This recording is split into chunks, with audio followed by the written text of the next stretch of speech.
আউযু বিল্লাহি মিনাশ শাইতানির রাজীম কুল লাউ কানাল বাহরু মিদাদান লিকালিমাত রাব্বি লানাফিদাল বাহর ক্বাবলা আন তানফাদ কালিমাতু রাব্বি ওয়ালাউ জিনা বিমিথলিহি মাদাদা।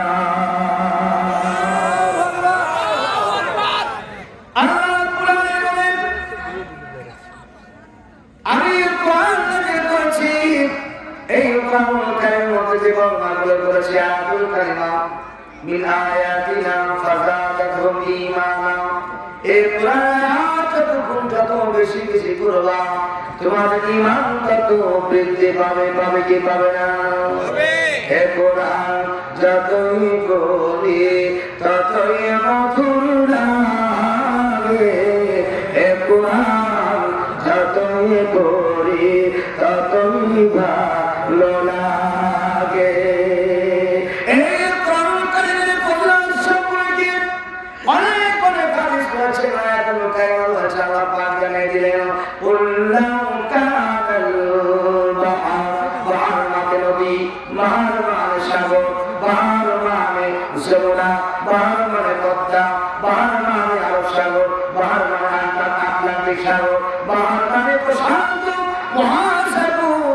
আমরা যে পৃথিবীর উপর আমরা বসে বসে আর জান্নাতি বাগানে জান্নাতি হরগুলোকে যাচাই করে বাছাই করে নির্বাচিত করে ভালোবেসে মহব্বত করে আল্লাহ তাকে জাহান্নাম থেকে মুক্ত করে দুনিয়ার মানুষের মহব্বত থেকে ত্যাগ করে জান্নাতের বাগানের মধ্যে বসে আছেন। আল্লাহ পাশে বান্দা থেকে শোনা বলছেন কুল লাউ কানাল বাহর, এই জমিনটা হলো এক ভাগ মাটি আছে আর জমিনের নিচে উপরে সমতলের মধ্যে আমাদের দেশে যমুনা আছে, পদ্মা আছে। এই পদ্মা যমুনা সাগর বিরাট নদী, এই পানি আল্লাহ তাআলা এই দুনিয়ায় তিন ভাগ দান করেছে। ভাইরা আরেকটু জোরে বলো ভাইরা, এই বিরাট পানি যদি আমি আল্লাহ তোমাদের কাছে যদি কারি বানায় দেই, দোয়াত বানায় দেই, আর এই মাটিগুলো বাড়িগুলো আর গাছপালা তরুতা সব কিছু লেখালে করে আর তা বানায় দিব, এই কাগজ বানায় দেওয়া হবে আর কলম বানানো হবে, গাছপালা করে দিয়া কলম বানানো হবে। সমস্ত পানির দিয়া দোয়াতের মতো ব্যবহার করে আমি আল্লাহ পাক কোরআনুল কারীম নাযিল করেছি।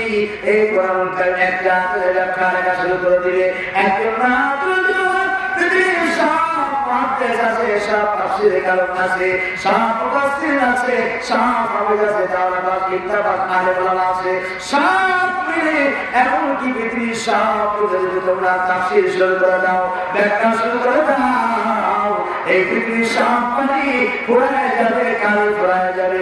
আমি প্রভু একটা ব্যাখ্যা লেগে শেষ করতে পারবো না।